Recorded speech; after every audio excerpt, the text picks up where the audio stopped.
Here we are. We're back to lesson, I think it's 37, yes. We had a digression, which I thought was useful. Hopefully we got some help in that.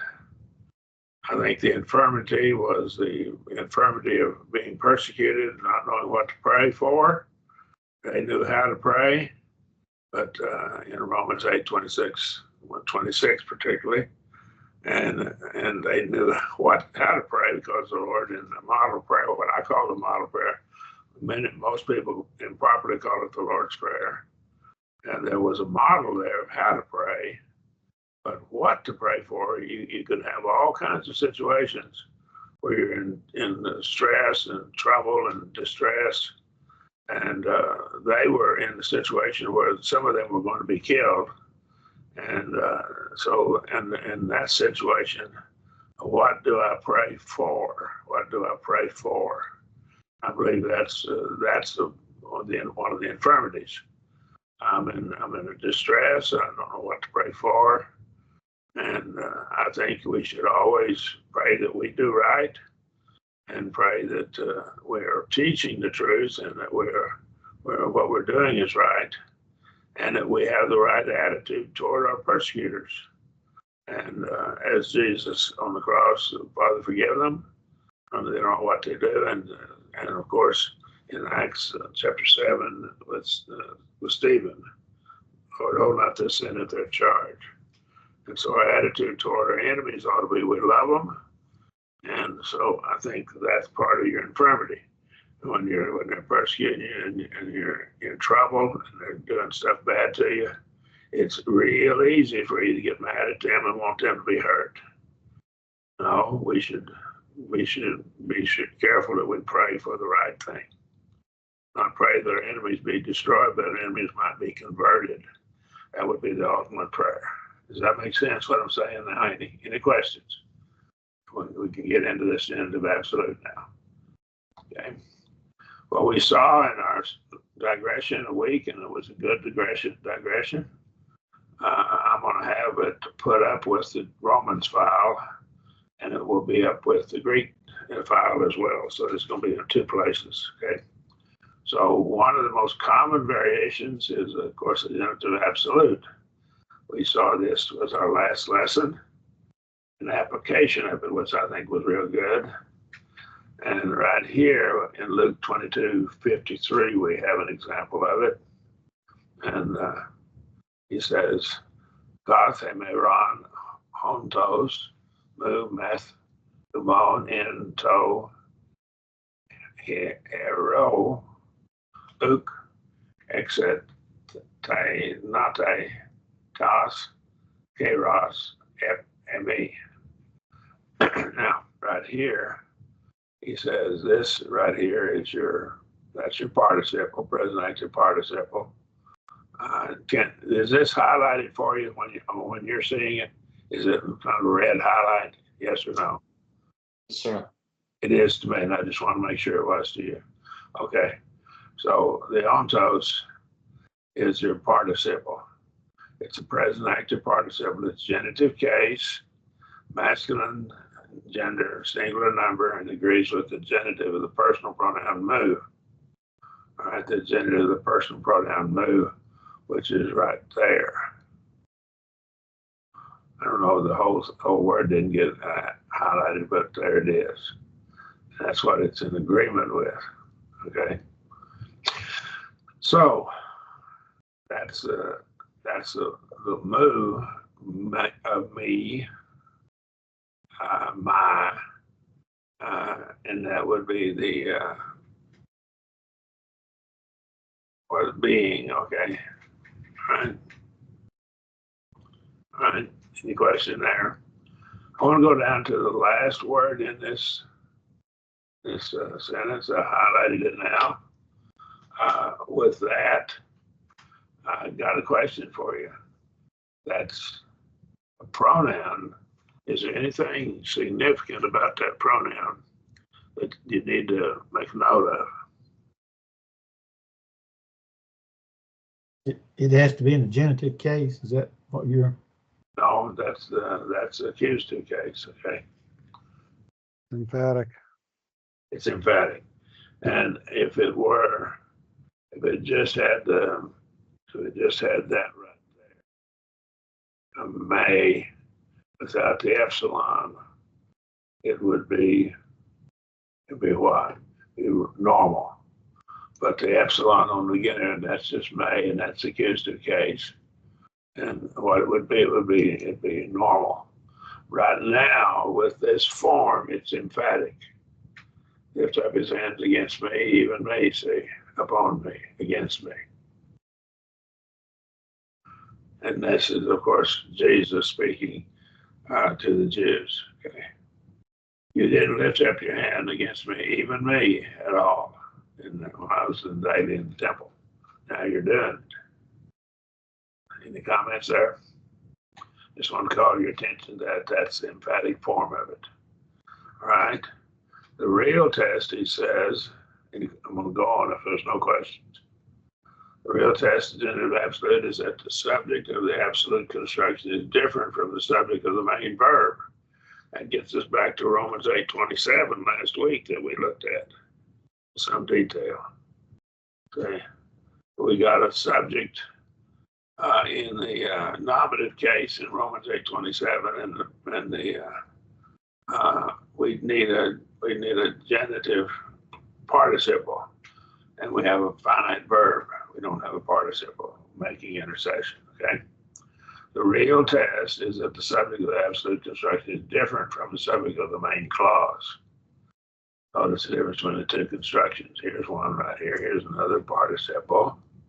Ontes in so a row uk exetain non tas keros. While they were in the temple, they did not stretch out the hand. So what he's done, he's taken and made changes in this sentence that's up here at the very top of the screen right now. So notice what he made this. And so we have it here. Ontes is plural. Fine. This is singular. And so he made it plural. So he formed a little bit of different wording in this sentence. While they were in the temple, they did not stretch out the hands. See?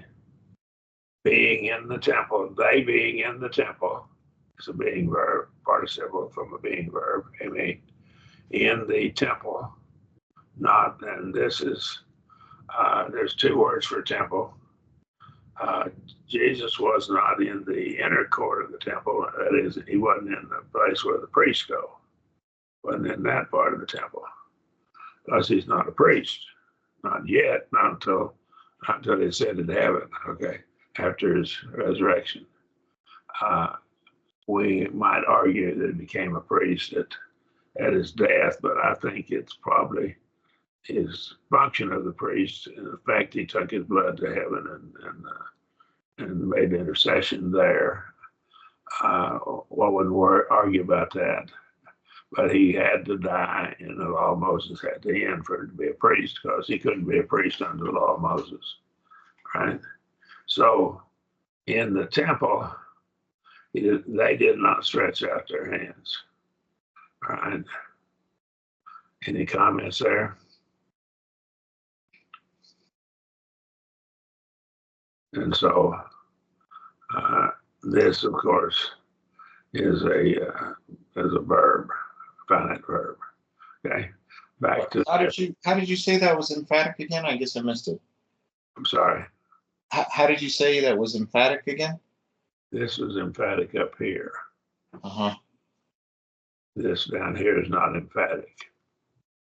Nothing in here is emphatic. Right? That's a finite verb. Okay. So this is a participle. And so this is the different ones. And then he changes it. They did not stretch out. It's still the same people, but he's used a participle in the first part of it and then a verb in the second part. All right. So he formed a sentence a bit differently, using a lot of the same words that we did up in the original sentence up here. but he formed it in a different form. The difference, he's calling a difference between the two constructions. And so the subject of the absolute construction is different from the subject of the main verb. Right? Right. See, this is not genitive absolute here. Right. But this is up here, okay? There's genitive absolute. There's your participle and there's your genitive subject for it, okay? Whereas this doesn't have it. It's a nominative case participle, not a genitive case participle. And its subject is the same right here, right?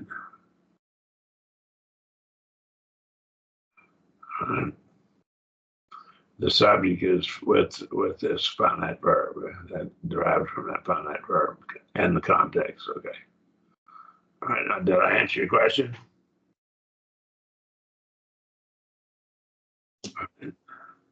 I confused you. You don't have a response, okay?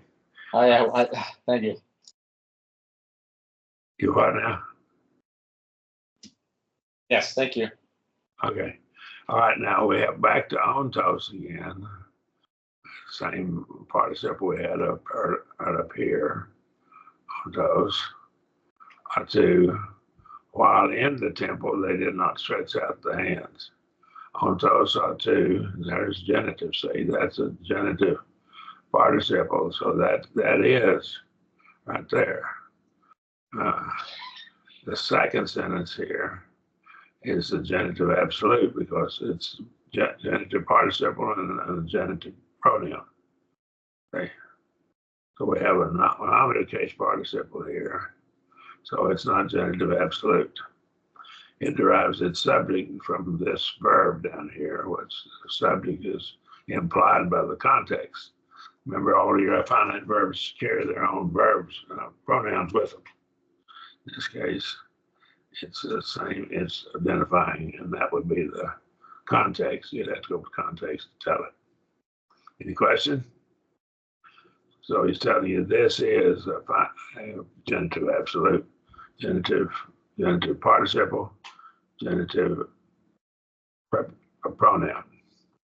And then we still have in the temple, same words here.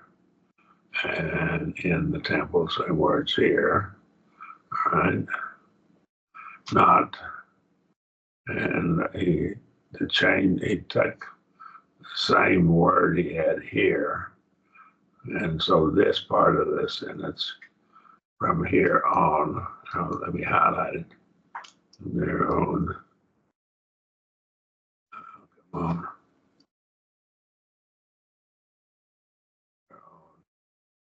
The same as this up here.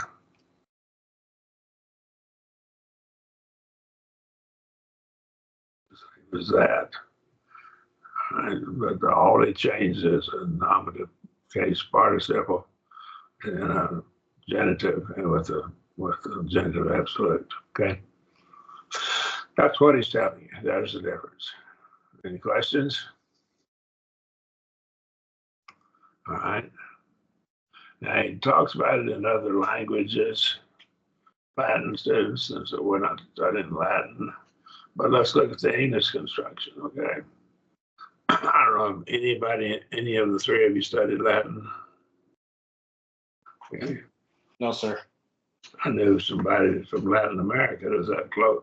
Is that okay? That's not funny. Okay. All right. The absolute construction of the languages, the absolute gives the beginning students so much trouble.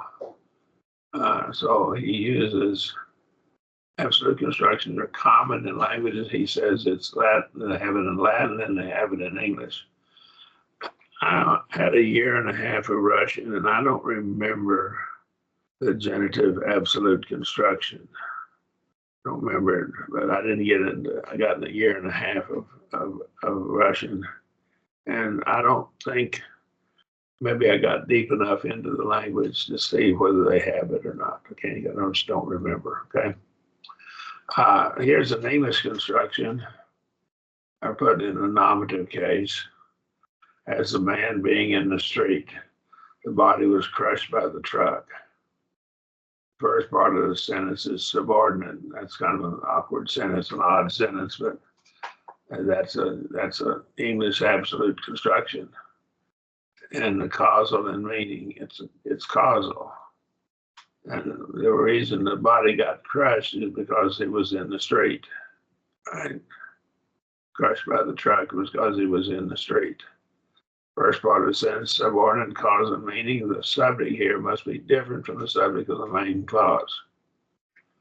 Otherwise, the result is a dangling participle. Here's a dangling participle going down the street. The building fell on the man. That's a dangling participle. So, all right. Was the building going down the street? What was going down the street? Was the man going down the street? And that last one, dangling participle.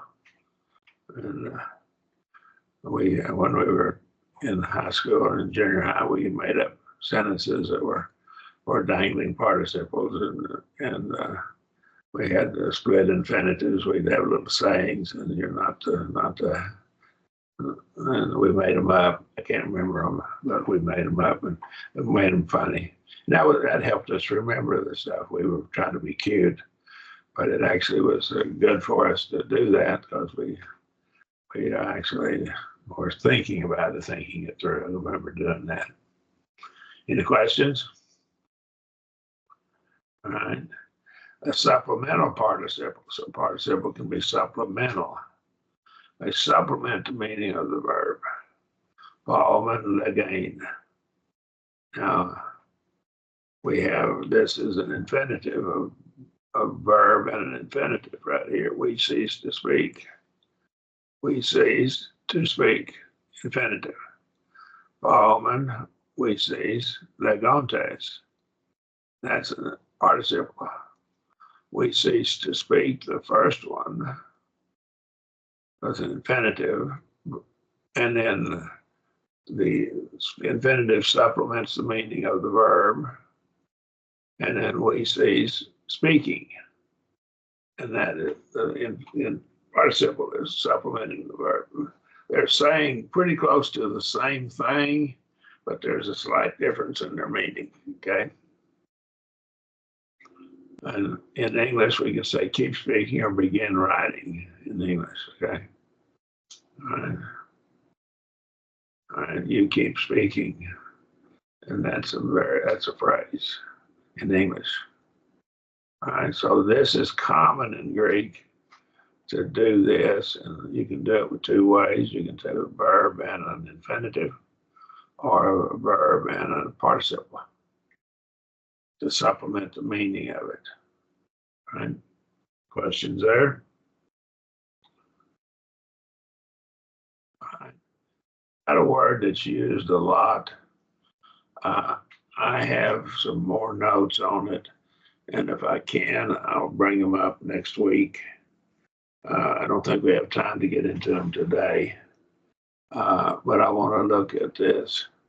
There's some rules with POS, and we have the word pan as a prefix, P-A-N, pan in Greek, but we pronounce it pan in English.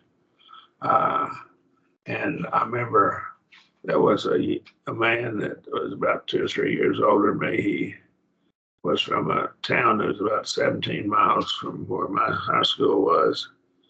His name was J.D. Martin. J.D. Martin. John, I think it was John David, but I just knew him by the initial J.D. But he was a track star. And he ran in the Pan American Games and won some medals. And he was from that town, and he wound up coaching at Oklahoma University. He's retired now. He's I'm not even sure he's still alive, but I knew him, and he was a good man. And but Pan Americans, all Americans, that's the word for all. Okay. And there used to be an airline called Pan American Airlines. So the word pan is used quite a lot in to mean all in English. So it's become an English prefix. And so that's the neuter form of the word all. So this is declined, and it has its third declension. It's pos. So we have a masculine form of pos, a neuter form of pos, feminine, and a neuter form of pos. Pos, pos, upon, and then the endings are just what we'd expect, like we'd get from pronouns, okay? Like our declension, third declension. And so we have the genitive ablative form, and the dative instrumental locative form, and the accusative form. And there's no vocative form for it, okay? Not separate form. And that's masculine. Here's your feminine possa, posses, posses, genitive ablative, posse, posse, posse, genitive dative instrumental locative, accusative, posson. All right, go over here, neuter, pon, pontos. Notice the form is the same as we have with masculine. Pontos, again, the same form. Ponti, again, the same as masculine. And ponti, ponti, same form as masculine. Pon, now then here's, remember, the nominative and accusative and neuter are the same. They're spelled the same. And so the nominative and accusative are different, but the genitive, ablative, dative, instrumental, locative are the same as the masculine forms. Okay, any questions? Now we get to the plural, pontes, ponton, and that's nominative, genitive, ablative, dative, instrumental, locative forms. It has a movable new on it. Could be there, might not, may or might not be on it. Pontos. And so that's your accusative form. All right. Now if we come over here to the feminine, let's do the neuter and then we'll come back to the feminine.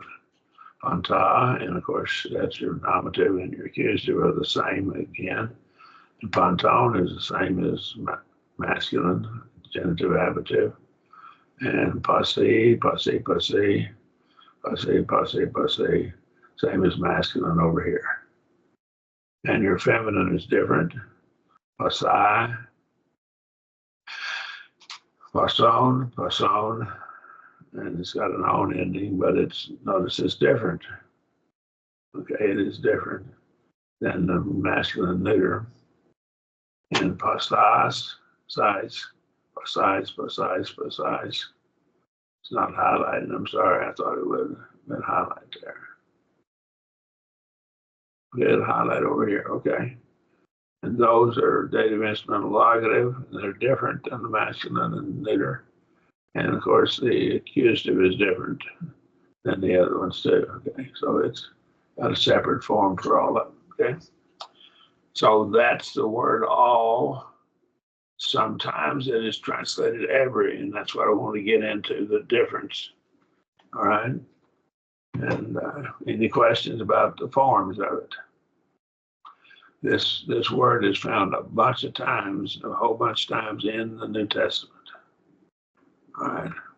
When modifying a noun in the predicate position, right, and it means all.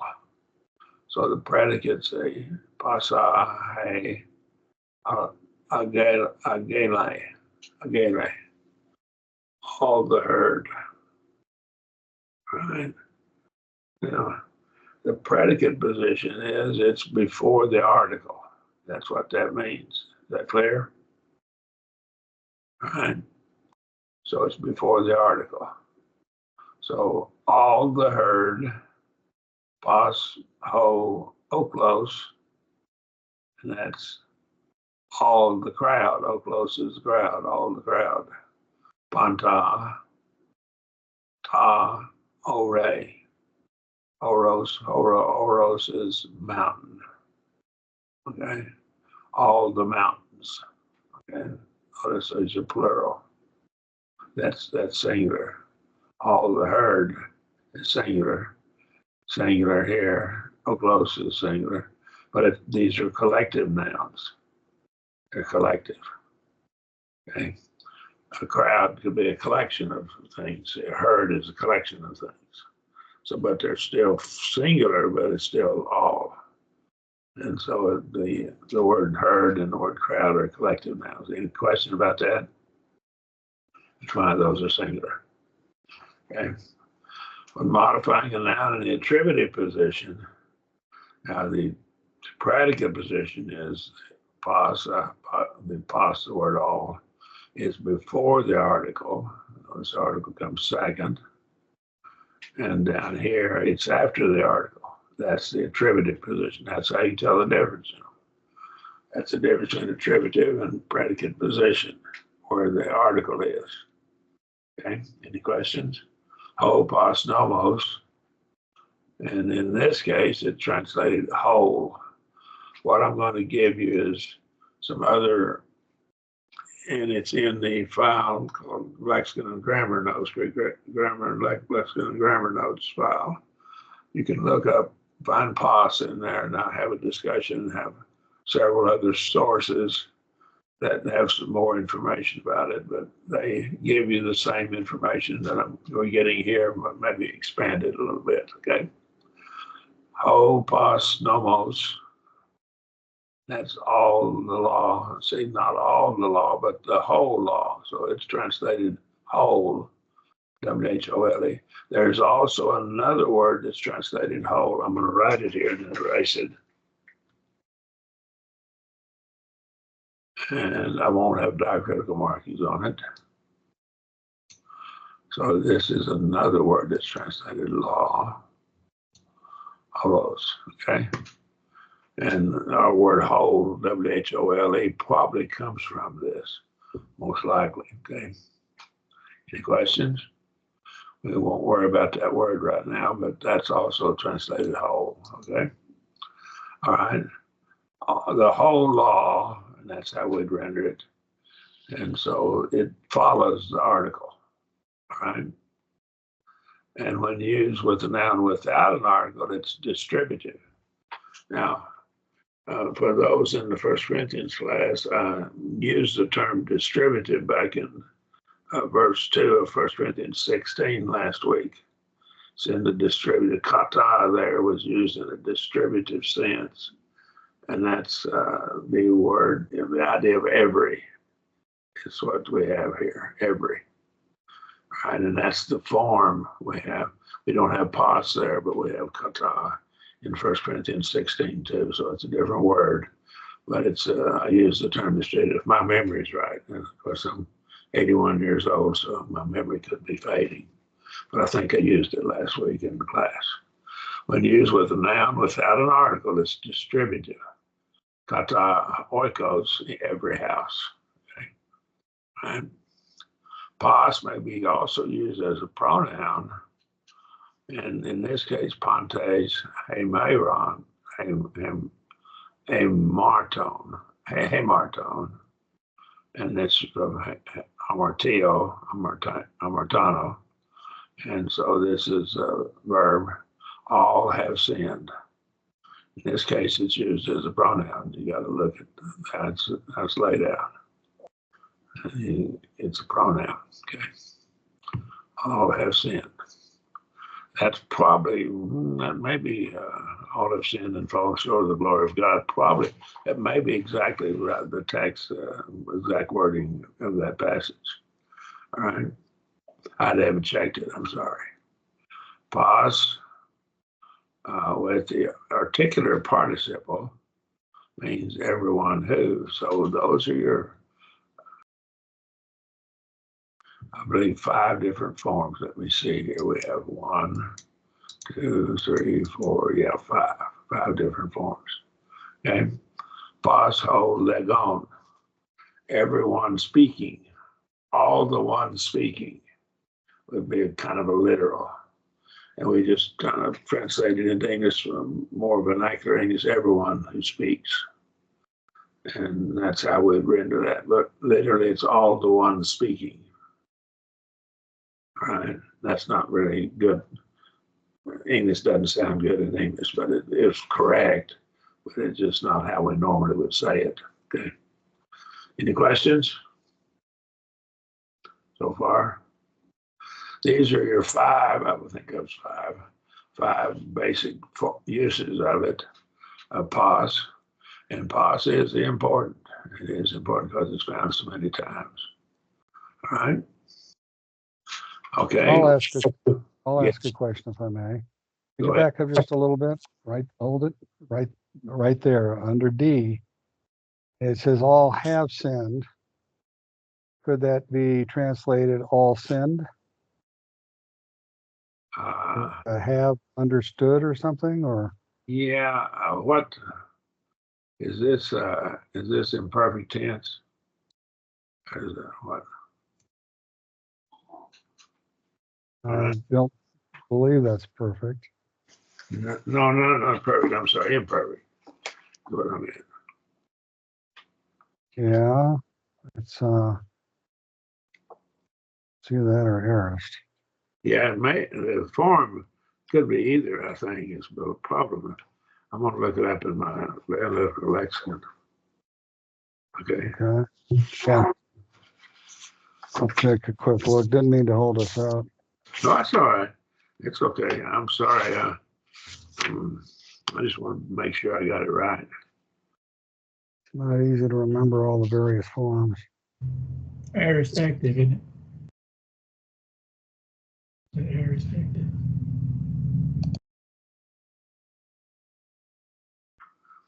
Yeah, it is first person singular or third person plural aorist to active indicative. Okay. So it is aorist, either first or third person plural, singular plural. And so with the pontes, this would be third person plural. It'd be plural. Okay. All right. So that's what it would be. So it's So how did, all have, and so that they have sinned comes from the aorist tense. Okay, that's what they got it. Does that would help? it be? Have generally is with the perfect. Yes, I know, but not pretty good, not very good English. They all sin. And so we put that helping verb, auxiliary verb with it. Have. Okay. So probably an auxiliary verb, just kind of help it. Would this be the same expression if somebody were to say how many and somebody responded all sinned? Yeah, that would be good. That would be correct in that context. That'd be good English. All sin. Okay, Yeah. and that would be Pontes Amartone. Yeah. All Okay. sin. Thank you. Okay. Appreciate it. All right. Thank you for asking for clarification. That helps us to get through it better, see it. I apologize. Recognize. I just wanted to be sure. The form, I thought the form might be imperfect as well. It might be either imperfect or aorist, but it's strictly aorist. Okay. All right. On echo, and he says this is middle. Then this form is not middle voice, but he says I bear with. And so what he's telling you is that in the New Testament, it's always in the middle voice. That's what he's trying to tell you with this when he says middle here. Okay.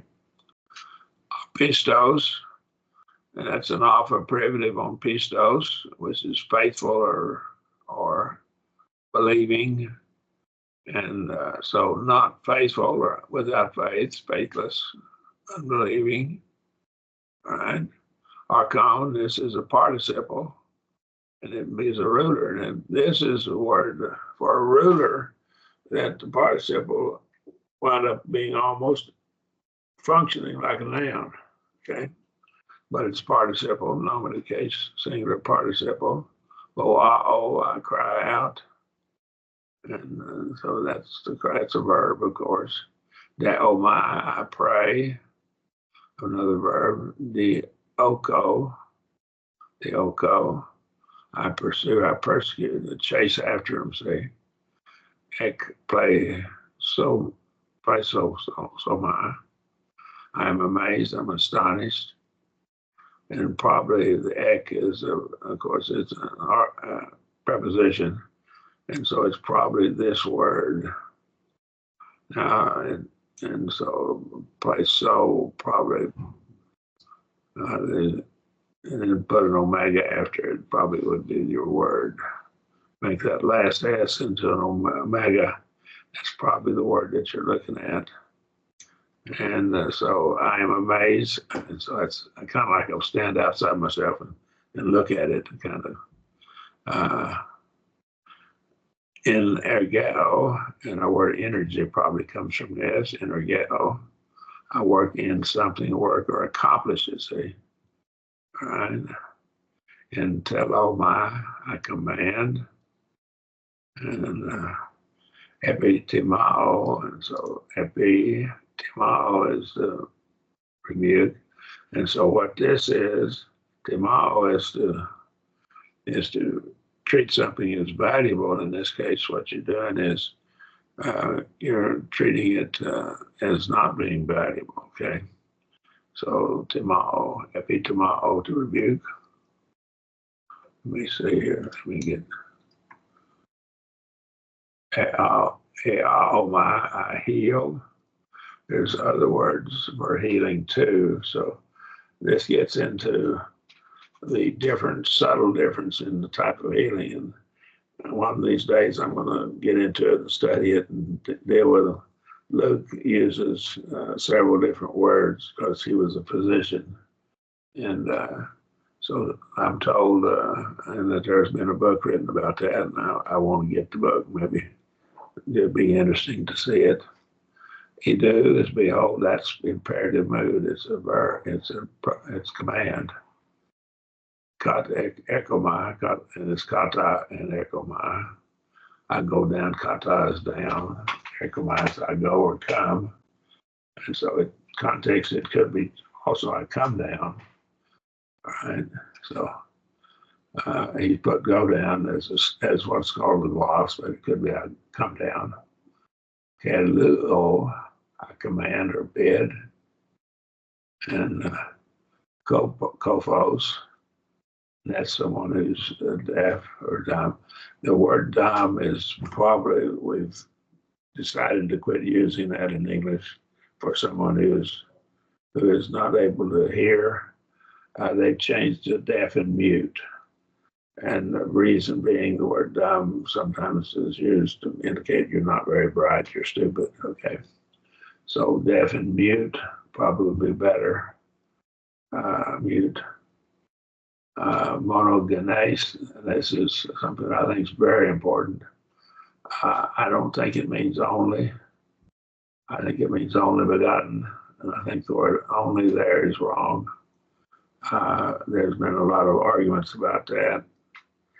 And I think there's a difference. And it's the word monos, only, and genes, begotten, only begotten. Any question? Some of the translations have changed the wording of it. I believe the King James American Standard are correct. I don't remember, but I think the New King James follows the King James with the only begotten, but I'm not sure about that. I'm pretty sure it does. Does anyone know? No, I was going to ask a question. Okay, go ahead. I actually have two questions. Deomai, I pray, I beseech, pray. I'm wondering if there's also posukomai, for to pray, as in petitioning God. Is this ever used of the prayer to deity, or is this more of a request to a fellow man? I think it's used for fellow man most of the time, but I think there's a time or two used for request to God. It's more like Okay. request. And so there's a subtle difference in it, whereas some of the words would be only to address the deity. And this could be more generic, I think. Does that help? Okay. Yes, and epitomao, you indicated that tomao is to value something, but epitomao is negative in that sense. I seem to recall some words with epi as in adding epi to them, it intensified the meaning. Yes. But In this case, I don't know. It takes it the direction. It's kind of bothersome, isn't it? Yes, I wondered if there are other words that do the same thing. There might be. So again, it's an idiom. It might be that it started out as kind of like sarcasm. All right, as far as sarcasm, and so it's said the opposite of what it means. Okay, with the epi, might have started out that way. We'd have to get back to the etymology of the word, how it developed, and I don't know. A.T. Robertson's got a lot of historical research may actually give you information. Do you happen to have that book? Yes, sir. Okay, he may give you information on it. Might look up epi tomorrow and see. But I would suspect it might have started out as kind of like sarcasm or irony, just saying the opposite of what you meant. Okay. And I want to actually have another question. Right. Haluo, I command bid. Is there a comma needed after the word command? Okay, wait. Okay, well, I bid somebody do this. I command somebody to do this. It's not I command bid, is what I'm saying. there. Is that what you're saying? Yes, Yeah. I suspect there should be. Let me get my original copy, and I'll because we'll correct it right here on the spot. We've been doing that all along. Okay. Yeah. What paragraph is this? Can you help me? I'm sorry. What paragraph is this? Oh, I don't have my electronic version open. Okay, Okay, hold on. what section number? Yeah, sir. Yeah. 290. I command, I bet it's got a comma after it.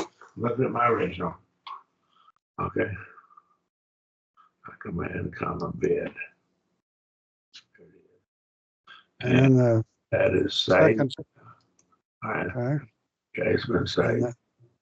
the second part of that, my question is, you have Entelomai and you have Kaluo. When is he, in what situations would either be used, or are they such close synonyms? It really doesn't matter.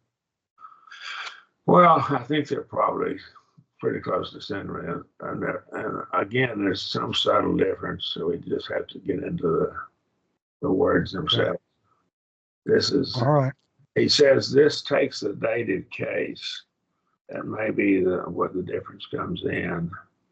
And the dative form gives you a subtle, it words it a little bit differently, attacking it from a different. So this verb takes its object in the dative case. Right. Like serve or worship or something like that. It can't be it cannot be a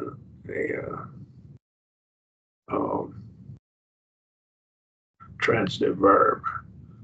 Transitive verb takes it has to have a direct object in the accusative case. Okay. Right. So this is an intransitive verb, is what it is. Now we haven't got transitive verbs very much, but if you have my book on electronic copy of my book on the role of women, I deal with transitive and intransitive verbs in one of the appendixes. Deal with some detail. So if you have that, you can read that. That would be good. Also, this one down here with the dative, it's also an intransitive verb. It's not transitive because it's its object in the dative case, and that can't be. Transitive verbs all take their objects in the accusative case. Okay. Transitive verb has to have an object to finish the meaning of it. He bought. And you're saying, well, what did he buy? So it has to have an object to finish it. Okay. Right. He left. Thank you. Okay, go ahead. Okay. All right. Oh, We have us upon. We won't go back through them, all, the whole, or every. And again, the subtle differences, and you need to go back and be sure you got those. For who am I go or come. This is actually a journey. I journey, more like I journey, whereas erchomai would be go or come. Take the cot off, just erchomai itself. And that would be I go or come, okay? But this is more like I make a journey. And then this is the O, and oh Lord, oh God, the address. It's more like a vocative. Tay is conjunction and there's a difference between tay and day and subtle differences. And I get in the file entitled Greek Grammar and Lexicon and Grammar Notes, you can look up tay, and particularly ute and mete, and you can see the meanings of it. I guess more in there. All right, we're about to the end. Let's do exercise 281 and work on it for next week if we can. Any questions? A and B. Just A is enough. Okay. Is that enough? Okay. I'm gonna stop recording now.